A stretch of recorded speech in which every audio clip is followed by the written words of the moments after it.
할렐루야. 네, 반갑습니다. 만나 뵙게 돼서 또 반갑고 말씀을 나눌 수 있어서 참 감사하고 기쁜 마음입니다. 오늘도 말씀을 또 듣고 또 나눌 때 하나님의 은총이 우리 모두에 함께하기를 주의 이름으로 축복합니다. 지난주에 살펴본 그 내용은 남북 분열에 대한 내용을 살펴보았습니다. 솔로몬의 그 우상 숭배로 인하여 BC 931년에 남유다와 북이스라엘로 나라가 분열되게 됩니다. 남유다는 유다 지파와 베냐민 지파를 중심으로 해서 솔로몬의 아들인 그 르호보암이 통치하고, 북이스라엘은 그 외 10지파를 중심으로 이제 여로보암이 통치합니다. 정말 안타까운 모습이죠. 하나님이 성경을 받으시려고 세우신 나라가 우상을 섬기면서 분열된 것입니다. 분열된 모습에 하나님께서 분명하게 보여주신 그 내용이 있습니다. 우상 섬김은 반드시 하나님의 진노를 가져온다는 그런 사실입니다. 어떤 일이 있어도 우상에서 떠나 하나님을 섬기는 우리 모두가 되기를 주의 이름으로 축원합니다. 오늘 이제 살펴보는 왕은 남유다의 일대왕 르호보암의 이야기입니다. 이전 시간 그 분열의 원인에서도 이제 그가 등장했습니다만은, 남유다 일대왕의 그 르호보암의 행적을 요약하면 이렇게 말할 수 있습니다. 나라가 분열된 후 잠시 번성의 길을 갔다가 하나님을 버리고 멸망의 길로 간 무지한 왕이다. 르호보암의 행적은 세 가지로 구분해서 생각해 볼 수가 있습니다. 첫 번째는 왕국 분열 직후의 그 모습입니다. 솔로몬이 죽자 르호보암은 그 이스라엘 왕으로 이제 초대받기 위해서 세겜으로 올라갑니다. 당시에 그 이스라엘의 왕이 되는 그 어떤 과정을 보게 되면은 왕의 후손이어야 되었고, 그리고 각 지파에 또 지파장들의 추대가 있어야 온전한 그 왕으로서의 그런 직분을 행사할 수 있었는데, 이제 그 북지파의 추대를 받기 위해서, 인정을 받기 위해서 이제 세겜으로 올라간 것이죠. 당시에 그 세겜은 그 북지파의 중심 도시였고, 또 조상들의 그런 유적이 담겨 있는 그런 도시라서 왕으로 초대받는데 아주 적합한 그런 도시였습니다. 또 지리상으로도 그 이스라엘의 중심 지역에 있었기 때문에 상당히 중요한 위치에 있던 도시인데, 그 초대를 받으러 이제 세겜을 방문했더니 10지파의 수령들이 르호보암에게 요청을 하는 것입니다.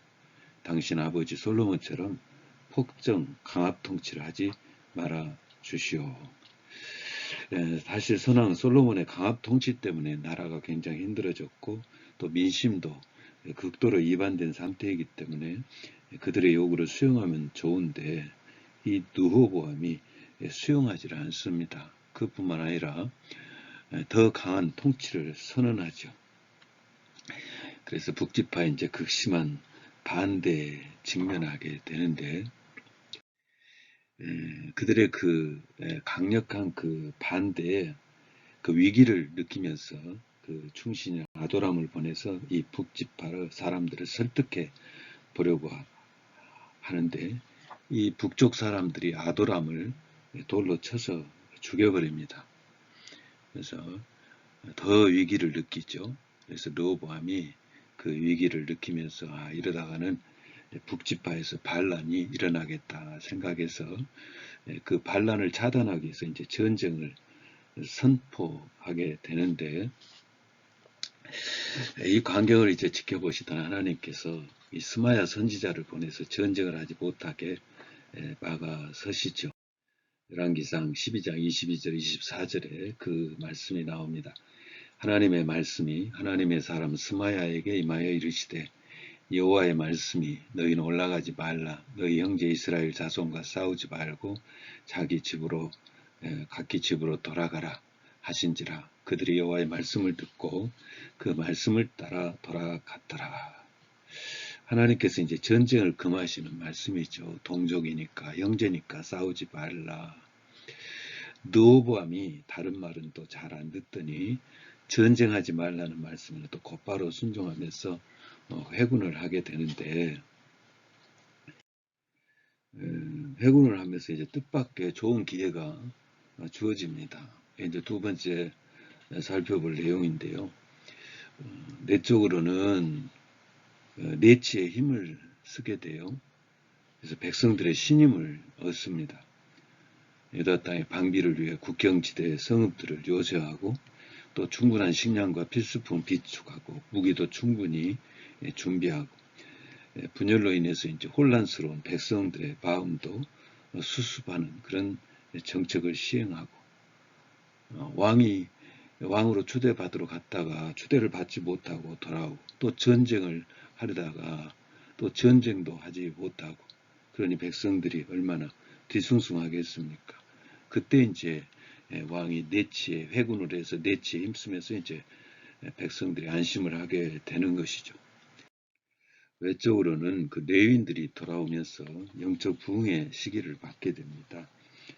레이지파 사람들이 이제 예루살렘에서 하나님 앞에 제사를 드리게 되는데, 특별히 그 레이지파 사람들이 돌아오게 된 결정적인 사건이 있게 됩니다.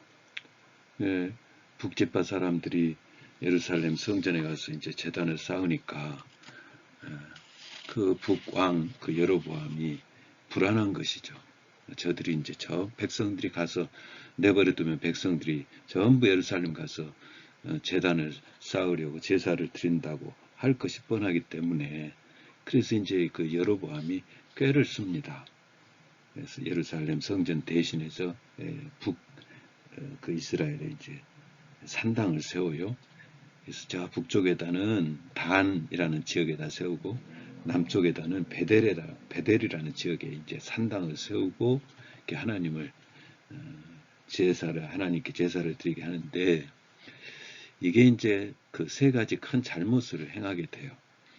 하나는 북지파의 그 왕이 송아지를 세워서 하나님을 대신하게 하고, 또 제사장을 네 지파가 아닌 다른 지파에서 세우고, 또 절기를 마음대로 정합니다.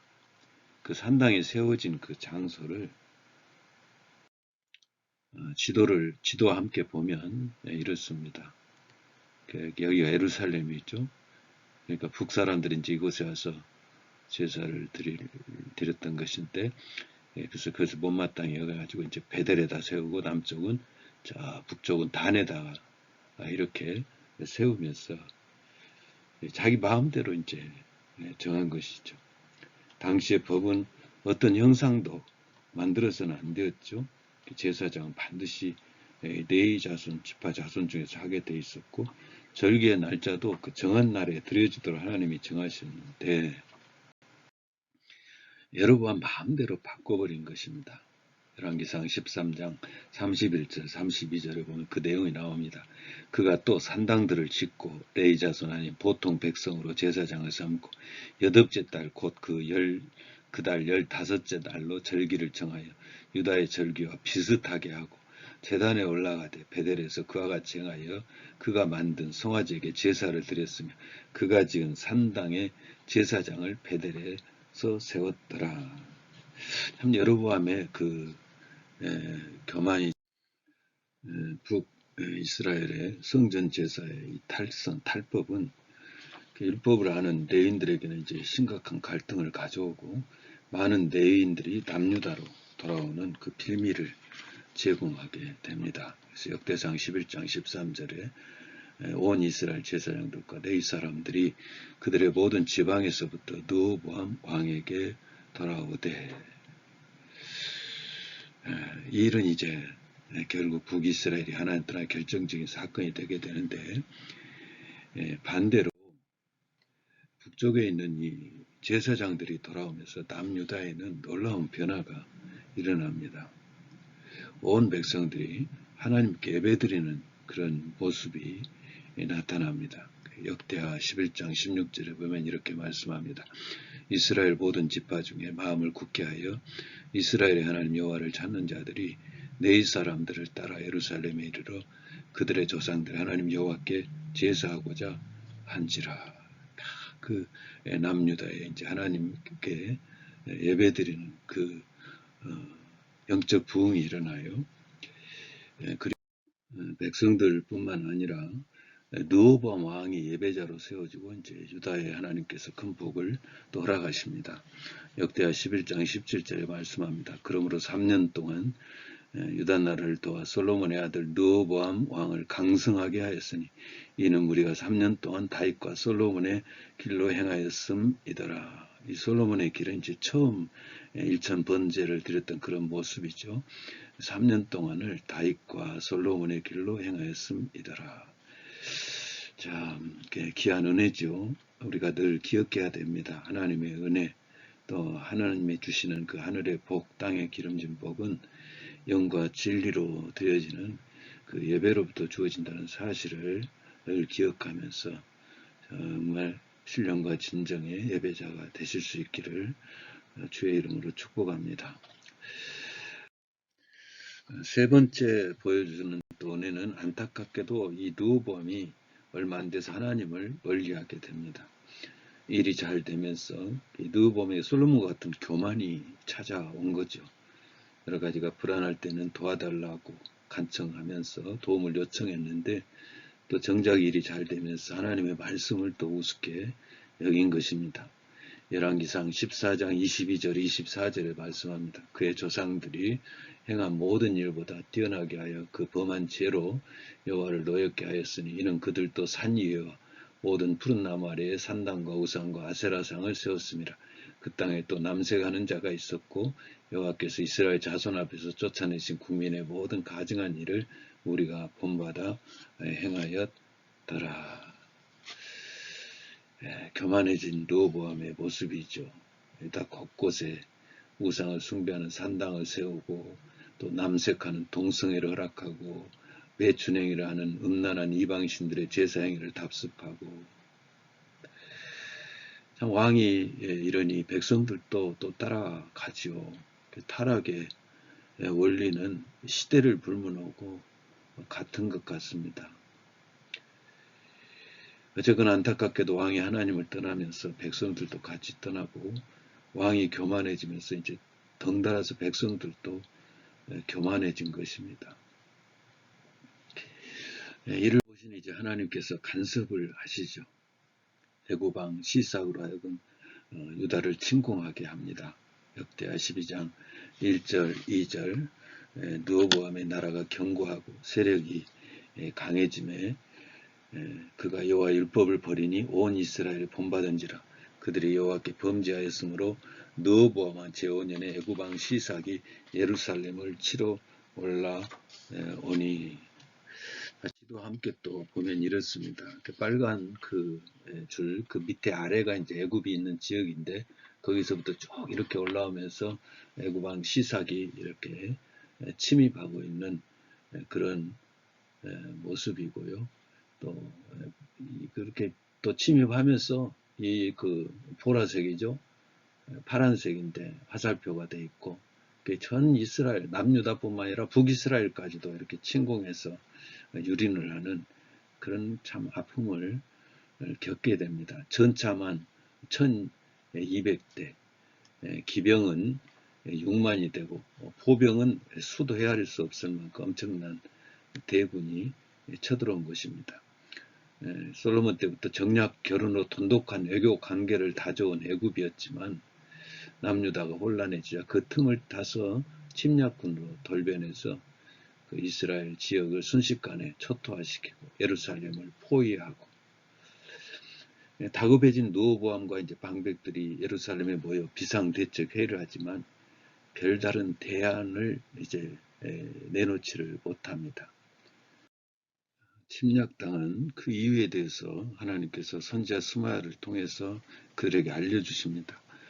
역대하 12장 5절에 스마야가 르본과 방백들에게 나와 이르되 여호와께서 이같이 말씀하시기를 너희가 나를 버렸으므로 나도 너희를 버려 시삭의 손에 넘겼노라 하셨다 한지라.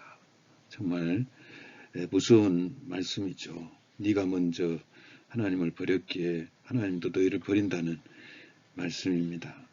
르호보암이 잘나서 똑똑해서 나라를 지켰던 것이 아니라 하나님을 섬겼던 그 아름다운 모습 때문에 하나님께서 지켜주셨다라는 그런 말씀이죠. 정말 우리도 기억해야 됩니다. 우리가 잘해서가 아니라 하나님이 도와주셔서 잘한 것입니다. 하나님을 가까이 해야 될 이유이죠. 하나님 앞에 겸손하게 낮아져서 은혜를 사모해야 될 이유입니다. 이 말씀을 하나님께서 선지자를 통해서 그렇게 들려주자 감사하게도 죄를 지적받은 그 왕과 백성들이 참 즉각 회개합니다. 역대하 12장 6절에 그 내용이 나옵니다. 이에 이스라엘 방백들과 왕이 스스로 겸비하여 이르되 여호와는 의로우시다 하매. 안타까운 장면이죠. 징계가 임하기 전에 회개했더라면 얼마나 좋았을까요? 회개할 때 또 하나님께서 은혜를 베풀어 주시죠. 역대하 12장 7절 8절 말씀합니다. 여호와께서 그들이 스스로 겸비함을 보신지라 여호와의 말씀이 스마야에게 임하여 이르시되 그들이 스스로 겸비하였으니 내가 멸하지 아니하고 저희를 조금 구원하여 나의 노를 시삭의 손을 통하여 예루살렘에 쏟지 아니하리라. 하나님께서 참 그 상황 속에서 예루살렘만큼은 건져주시겠다는 그런 내용의 말씀인데 참 여기서 우리가 주목할 그런 말씀이 있습니다. 조금 구원하여라는 그런 말씀입니다. 이 문맥상으로 이렇게 이해를 해보면 조금 구원하여라는 이 뜻은 완전한 구원이 아닌 가까스로 멸망만은 모면하게 해주겠다는 그런 내용의 말씀인 거죠. 그러니까 이 말씀에 담긴 하나님의 의도는 이런 거죠. 예루살렘만큼은 내가 지켜주겠다. 그리고 너희들을 지켜보겠다. 그리고 내 마음에 들 때에 온전한 구원을 이루시겠다라는 그런 내용이 담겨 있습니다. 자, 이 말씀을 이제 들었으니 이 말씀을 가슴 깊이 새겼더라면 또 얼마나 좋았을까요? 그런데 또 회개의 모습이 오래 가지 못합니다.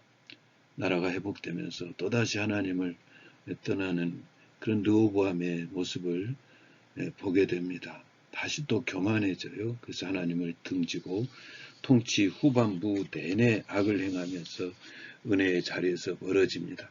역대하 12장 14절에 말씀합니다. 르호보암이 악을 행하였으니 이는 그가 여호와를 구하는 마음을 굳게 하지 아니함이 없더라. 그랬어요.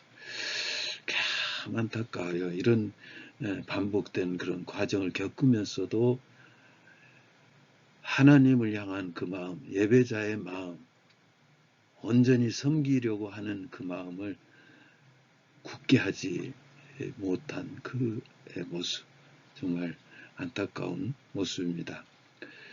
이 르호보암이 무너지는 모습 속에서 하나님께서 또 우리에게 주시는 은혜가 있습니다. 첫째는 온전한 예배드림이 있을 때, 온전한 예배가 살아야 하나님의 은혜가 임한다는 그런 사실입니다. 앞서 살펴보았듯이 예배자로 깨어있을 때는 하나님의 도우심을 덧입었는데 자신을 의지하면서 애굽의 침략으로 인한 고통을 당하게 됩니다. 예배 소중하죠. 예배는 하나님께서 은혜 베풀 자를 찾는 시간 아닙니까? 요한복음 4장 23절 24절에 이렇게 말씀합니다. 아버지께 참되게 예배하는 자들은 영과 진리로 예배할 때가 오나니 곧 이때라. 아버지께서는 자기에게 이렇게 예배하는 자들을 찾으시느니라. 하나님은 영이시니 예배하는 자가 영과 진리로 예배할지니라. 번째 주시는 은혜는 은혜가 주어질 때 더 겸손해야 됨을 보여주고 있습니다. 은혜 중 사단의 유혹이 더 심해지지요. 누가복음 11장 24절 26절 우리가 잘 아는 내용입니다. 더러운 귀신이 사람에게서 나갔을 때 물 없는 곳으로 다니며 쉬기를 구하되 얻지 못하고 이에 이르되 내가 나온 내 집으로 돌아가리라 하고 가서 보니 그 집이 정소되고 수리되었거늘 이에 가서 저보다 더 악한 귀신 7을 데리고 들어가서 거하니 그 사람의 나중 형편이 전보다 더 심하게 되느니라.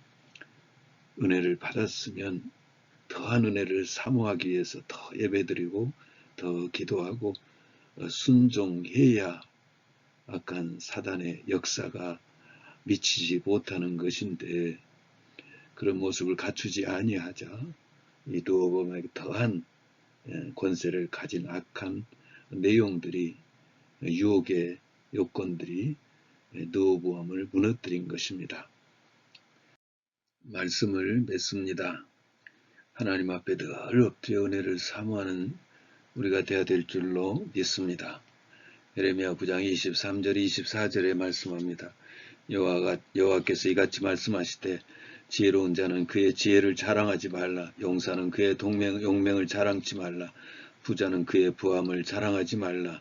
자랑하는 자는 이것으로 자랑할지니 곧 명철하여 나를 아는 것과 나 여호와는 사랑과 정의와 공의를 땅에 행하는 자인 줄 깨닫는 것이라. 나는 이 일을 기뻐하노라. 여호와의 말씀이니라.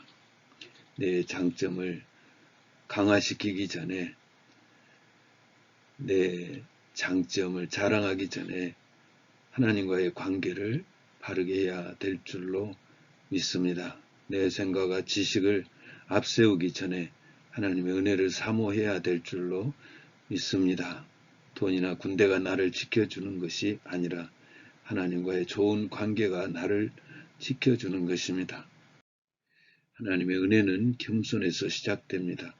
겸손할 때 은혜를 사모하고 순종할 수 있기 때문입니다. 겸손할 때 하나님을 사랑하고 이웃을 사랑할 수 있기 때문입니다. 겸손할 때 하나님의 능력을 덧입을 수 있기 때문입니다. 베드로전서 5장 6절에 말씀합니다. 그러므로 하나님의 능하신 손 아래서 겸손하라.